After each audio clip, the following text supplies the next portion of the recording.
Good morning. Good morning. There's something special about this place. And all of you. This is my favorite time of the week. So there are folks who work out only on Saturday and Sunday. Either they don't have time during the week, they don't make time during the week, don't want to get up early, whatever it is. And these folks are called weekend warriors. And there's been some study about weekend warriors. In the 5 days that you take off, waiting to work out again on Saturday and Sunday, the body loses all of the benefit it had from Saturday and Sunday. So if you're not working out at least every 72 hours, that's why they tell you to work out every other day, then you start to lose benefits. And so every Saturday and Sunday, as a weekend warrior, you go out and you work out and you put your body through this stress, but it never gets stronger. It just doesn't get stronger. In fact, it can be detrimental, depending on what your pre-existing conditions may be, depending on what kind of workout you're doing. And so there's even, if you're going to work out 2 days a week, they say do it maybe Monday and Thursday. Don't do them 2 days together and take off 5 days. So I think about spirituality as a muscle. And I think about what happens here on Sunday as about 10% of the work.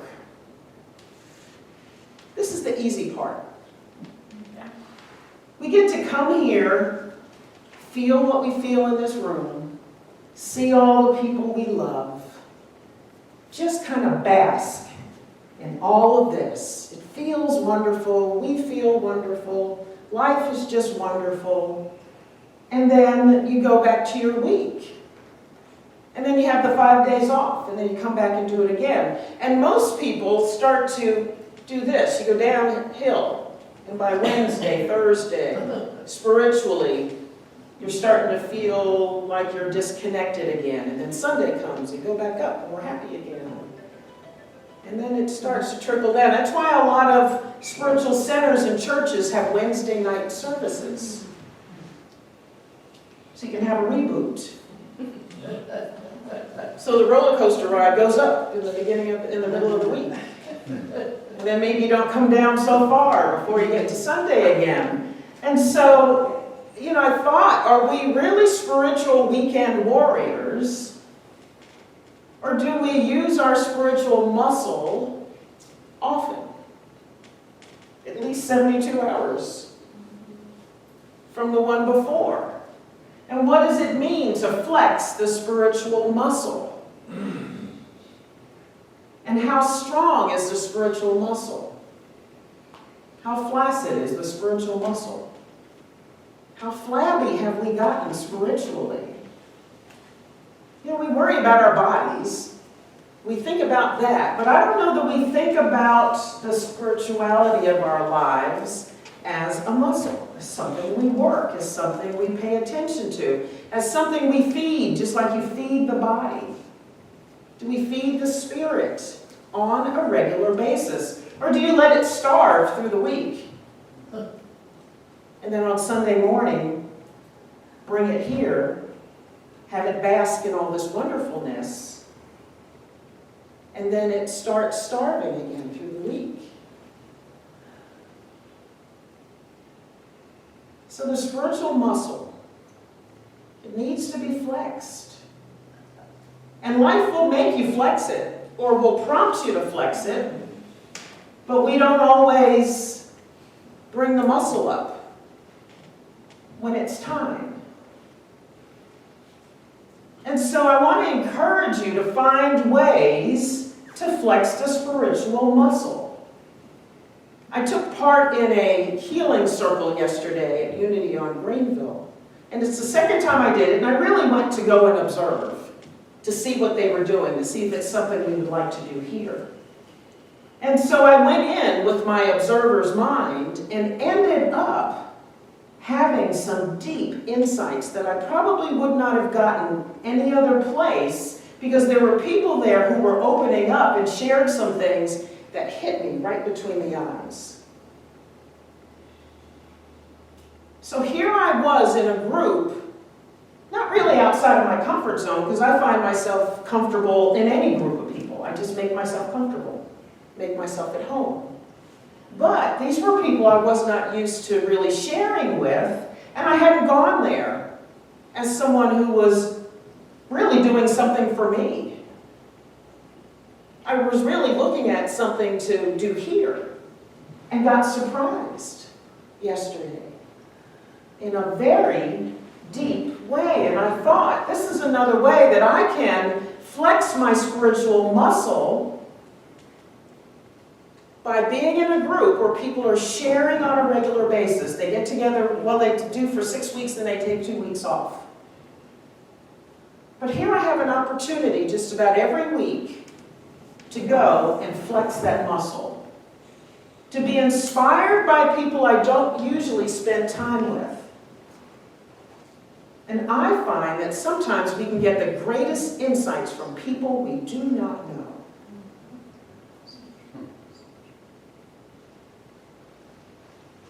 Because once we get to know each other, we've formed a perspective, we have formed a picture, we have formed an opinion of who they are, and we say the things that we think we should say sometimes. We don't always say what's really coming from deep within. So you can hear some of the most objective, insightful things from people who've never seen you before. But if they're listening to spirit and they're tuning in to the moment, all of a sudden you get this richness. And so I thought, okay, I'm going to show up here as often as I can to flex another muscle. Flexing your spiritual muscle can be reading a book about spirituality. Read something that challenges you, that makes you think more deeply about your life, even if it disturbs you. Because that's like lifting weights, and you're used to doing 20 pounds, and then today you decide to push a little further and you're going to lift a 30-pound weight. And it's a little painful and uncomfortable at first, and you think you're not going to make it, and as you're lifting the weight, you feel the shake, and then it falls, and then you bring it up again, and you wonder, what the heck did I do that for? Why did I think that was a good idea? But if you keep flexing that muscle with the heavier weight, sooner or later, the 30 pounds becomes like the 20 pound. You don't need the 20 anymore. And then you lift the 30, and you feel stronger at the 30, and then it's time to go to 40 at some point. That's how spirituality is. We're always called to a higher level. Spirit's always asking for more muscle. So try reading something that pushes your buttons. Something that lets you think about how you're living, how you're thinking, how you're being, how you're expressing. Take a class somewhere. Unity of Dallas has them. We have classes from time to time, and this fall we'll have another book study. Something to make you think and read and really delve into what's happening, make you go a little bit deeper, find more muscle. Do something different and do it every day. If you're not meditating, go ahead, here she goes again. If you're not meditating, do 5 minutes. 5 minutes out of your day. If you're doing 10, do 20. If you're doing 20, do 40. And sit in the uncomfortable extra 10 or 20 minutes.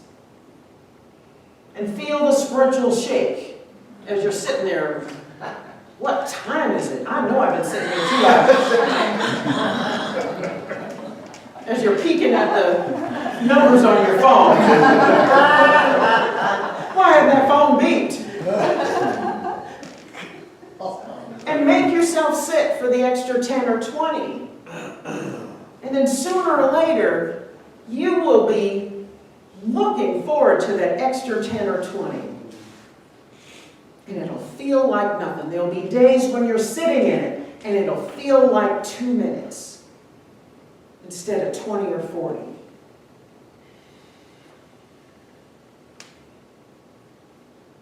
You gotta flex the muscle, or we get spiritually flabby. That does not sound pretty, does it? No. So Michael Beckwith, who started Agape out in California, he calls it Bliss Discipline. So it's a mashup between bliss and discipline.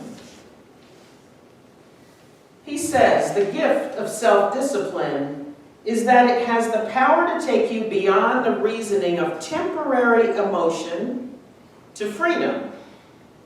Think of how empowered you felt on occasions when you haven't given in to the I don't feel like it syndrome and honored your commitment to yourself. What does not feeling like it have to do with it? The combination of love for something with the willingness to do what it takes to practice it, discipline, results in freedom. Spiritual freedom, emotional freedom. And so, as you flex this muscle every single day, to me, that is seeking the kingdom. And when you seek the kingdom, Scripture says, all things will be added unto you. All things will be added unto you. Not some things, sometimes. All things will be added unto you. So the metaphysical meaning of kingdom is the Christ consciousness, the kingdom of heaven. The kingdom of heaven is the realm of divine ideas producing their expression, perfect harmony. It is within man. Perfect harmony. But you don't get it by just showing up. Just like you don't walk into a gym and pick up a 150-pound barbell and expect to lift it. And if you don't lift the 150-pound barbell again and again and again, you will cease to be able to lift it. And so if we're not flexing the spiritual muscle, at some point the spirit gives out. Because you haven't tested it. You haven't worked it. You haven't told it what it's capable of. Spirit is always telling us that we're capable. More than capable. We've been given dominion over all things, but we don't always exercise it. And I'm taking that exercise it literally. Use the muscle. Find out what you're capable of. We always talk about being around like-minded people. What about flexing the muscle and be around someone who's not like-minded? And exercise love in that arena.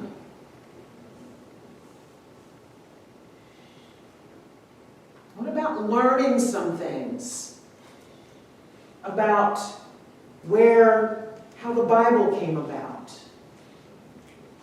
I didn't know where it came from. We just all get it. We read it. And you're told this is what it is. Man, my eyes were opened when I took the Bible overview and I learned who were the writers. When did they write? Who were they? Where did they come from? From what perspective were they writing? And then things make sense and you think, oh, I can use this. And then I took a class on Bible interpretation to learn the metaphysical meaning of things that appear in there. And all of a sudden, every single story had some meaning for me. I saw when I was Job I saw when I had nailed myself to a cross. I saw myself in all of those stories. So yeah, it challenged me, and all of a sudden I thought, oh, I didn't know. Nobody told me this. But as long as we walk around just accepting what's given, we stay spiritually flabby. You've got to step out. Find something new. Find something different. Rattle the chain that's got us connected to something, to one thing, to one thought, to one belief about ourselves or about spirit or about how we express in the world. Rattle that chain and make yourself a little uncomfortable, because that's where the benefit comes from. You know, when you watch an athlete who's great at their game, and it just looks fluid and easy, you think, oh, I can do that. First time I picked up a golf club and tried to do a swing, I thought, my waistline doesn't do that. Yeah. Not easy at all. Not easy at all. But because they flex the muscle every day. Every single day. Without thought, they get up in the morning and they hit their exercise regimen. They train, and they train some more. And then we see the grace and ease that shows up when they're in the midst of their game, when they are in the zone. And we get to be in the spiritual zone when we show up, and every single day you open your eyes and you just hit it, whatever it is. Meditate, read something, listen to a meditation, sit in the silence, do something different, or just do something.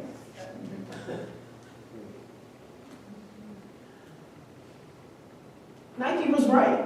Just do it. Just do it. Find a plan. For one of my classes, I have a paper that's due on Tuesday. Part of that paper is, what is your spiritual development plan as a result of what you learned in this course?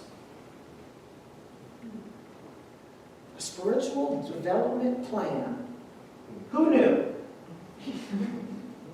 I didn't. I'm going to find out in the next 48 hours. A spiritual development plan.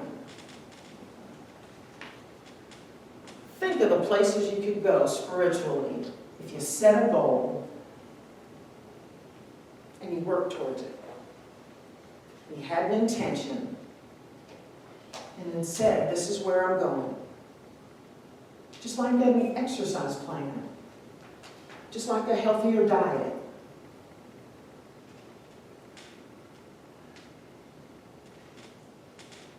And then you get the freedom that comes from the work. Wouldn't it be nice to feel more freedom just walking through life every single day?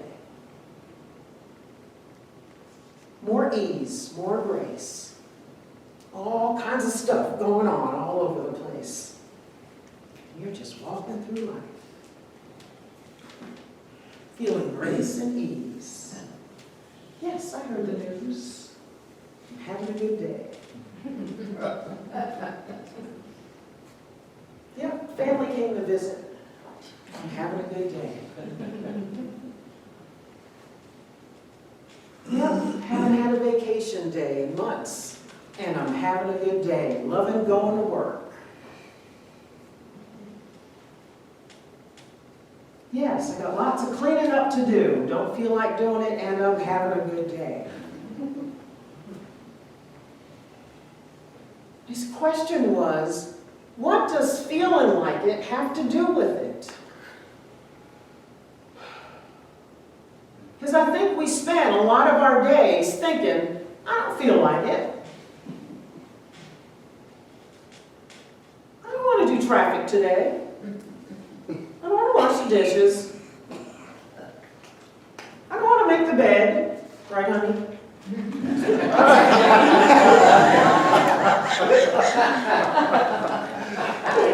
For me, it's, I don't want to put the perishables back in the refrigerator right now.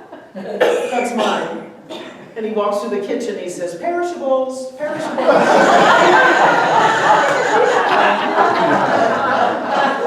Are you through with this, dear? I'll put it back. And for the 10th time that week, I say, yes, thank you.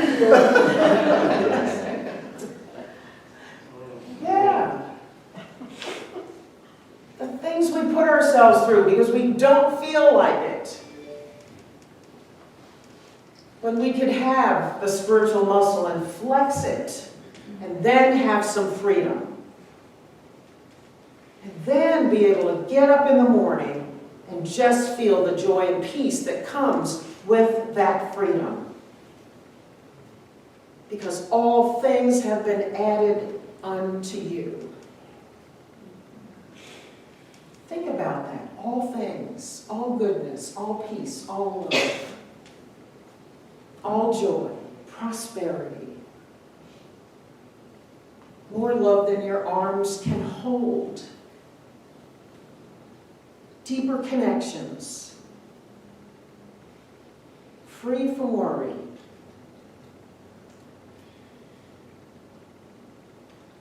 free from suffering.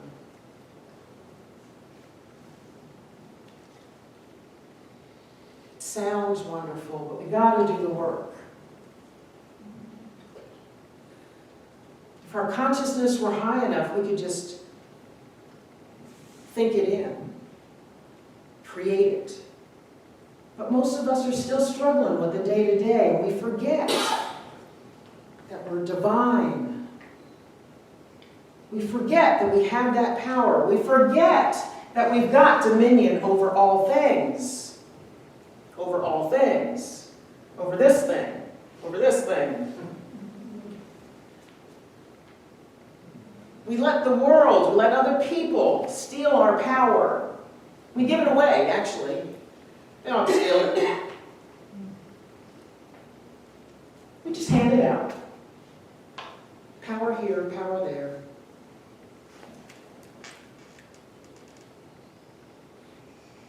Yeah.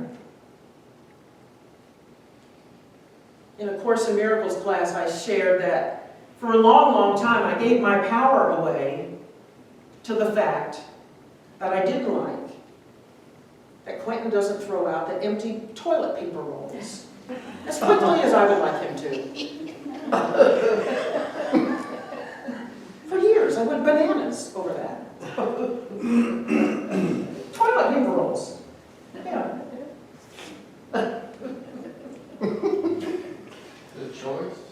There's a choice, yeah. There's that word again. Choices. Yes. And so after we talked about it in class, and we were thinking about what are those things in our lives that we attach something to that are worthless. Mine was toilet paper rolls. How silly is that? Why is he throwing those out? Oh my gosh. I grab them and stamp them to the recycling basket and throw them away. Yeah, that's silly, that's pathetic. Yes. And then after I said it out loud and I thought about it and how much energy I wasted on that, now I just pick up the toilet paper rolls and I put them in the recycle thing. I don't think about it. What difference does it make to life? But for so long it did. I wasted all that energy thinking about that. What's wrong with him? It's the silliest thing ever. But don't we go there? Don't we go there? Might be something a coworker does. Might be somebody we pass on the street. Somebody Something they say, something they do, they look at us the wrong way. They might not say hello and walk in the store. And we expend all this energy instead of deciding I'm going to spend my energy here, I'm going to flex some spiritual muscle. Decide, choose. Right, Mike? What's the loving thing to do here? Does this matter? And is this where I want to flex my muscle? Yeah. Let's flex the muscle. Shift that energy from where you're spending it in a place that doesn't serve you and flex it so that you can gain more freedom in your lives. More freedom.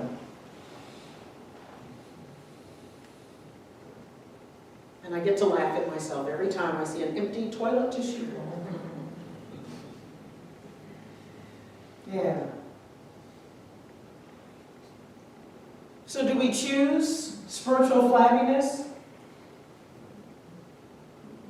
Or are we going to step out now, do something deliberate, have a development plan for our lives, and work it? And start living like Spirit envisioned we would live.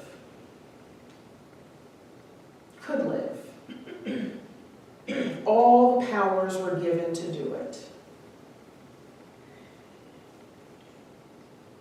And all we're asked to do is expend this, do this, and I'll give you everything that is good. Everything that is good. And so here we are, back to last week's talk. Are you going to open your arms wide and receive? Do more than the 10% that I think it takes to do this. This is the easy stuff here. And find another 90%. Find something you can do every single day to exercise that spiritual muscle. Be a spiritual athlete. I like that. Yeah. A spiritual athlete. Moving through the world with grace and power. Making it look easy. People look at you and say, I want what they've got.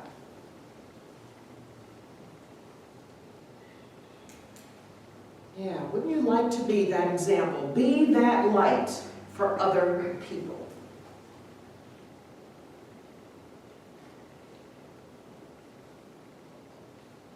So let's take this into meditation.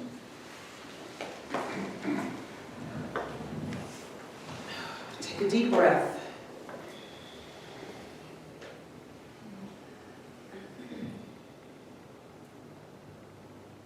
Just relax. Just relax.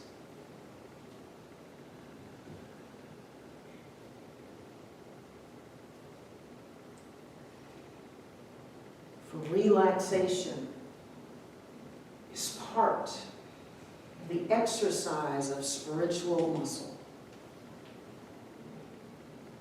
All muscle needs rest and activity.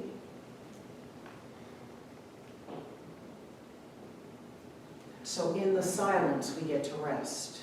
Breathe in again. Hold it for a second. Exhale. Just relax.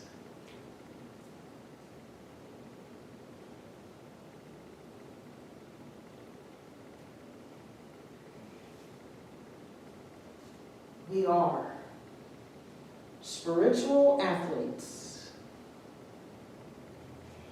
Strong, graceful, powerful, more than capable. We train every day. communing with Spirit, sitting in the silence, loving the silence, letting our hearts and minds regenerate in the silence.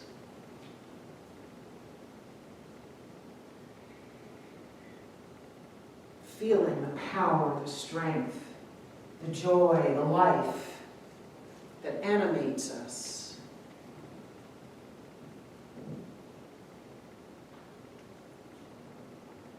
Fueling us for the work ahead. The work that shows up each and every day.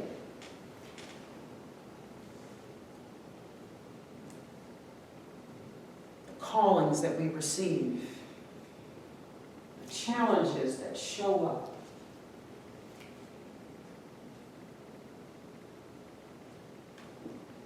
We have the resources to handle it all with grace and ease. Grace and ease.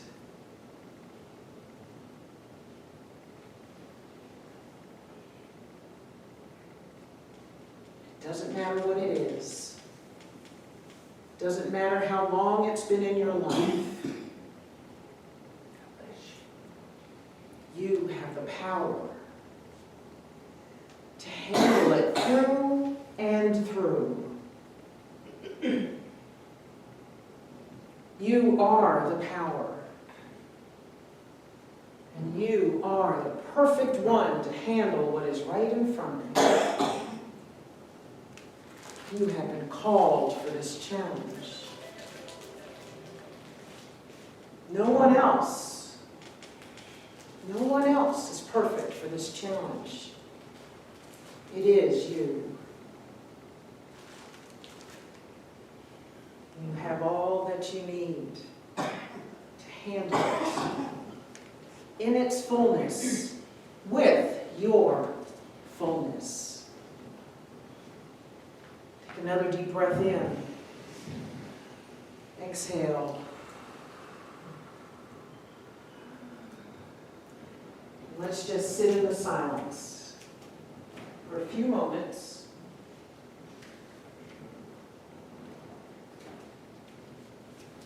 Just sit in the silence.